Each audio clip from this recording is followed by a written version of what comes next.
Now about the country Indonesia, where the country's Foreign Affairs Minister Retno Marsudi attended the third meeting of Special Envoys on Afghanistan called Doha 3 in Qatar yesterday. Doha 1 was previously held in May 2023 and Doha 2 in February 2024. During the meeting, Minister Marsudi emphasized Indonesia's commitment to help the Afghanistan people out of the multi-dimensional crisis.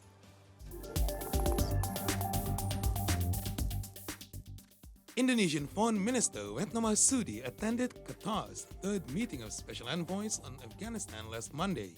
Initiated by the UN Secretary-General, the meeting focused on the UN's independent assessment of Afghanistan to address its current crisis.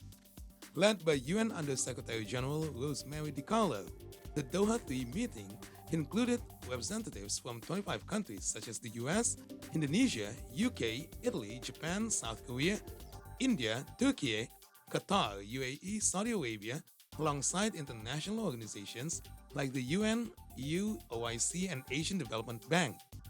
And for the first time, Afghanistan's de facto authority, or DFA, Taliban, also participated in the meeting.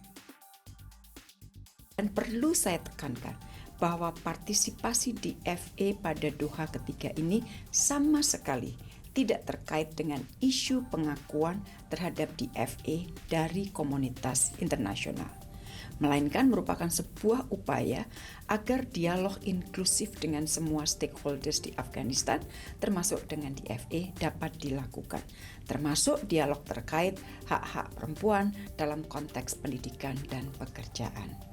Selain tukar pandangan mengenai isu yang sifatnya lebih umum, pertemuan Doha ketiga ini membahas dua topik utama, yaitu enabling the private sector, banyak bicara mengenai masalah ekonomi, dan counter narcotics, sustaining progress made.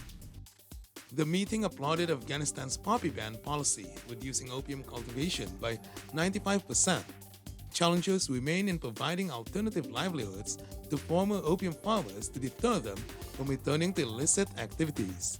Session 1 focused on enabling the private sector, featuring discussions and presentations by the World Bank and DFA representatives. Minister Marsudi highlighted Indonesia's initiatives with Afghanistan.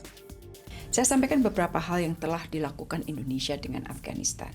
Misalnya, kerjasama dengan UNAMA di bidang financial inclusion dengan mengembangkan syariah microfinance business model. Kemudian kerjasama pengembangan syariah banking. Komunikasi saat ini terus berjalan dan sebagai catatan, Bank Dunia dalam presentasinya secara khusus menyebut Indonesia sebagai negara yang dapat memberikan kontribusi dalam hal ini. Kemudian hal yang saya sampaikan adalah mengenai kita siap untuk menyambungkan kontak antara para entrepreneurs perempuan Indonesia dengan Afghanistan. She also met Qatar's Prime Minister to discuss Gaza's situation and peace initiatives, reaffirming Indonesia and Qatar's support for Palestinians.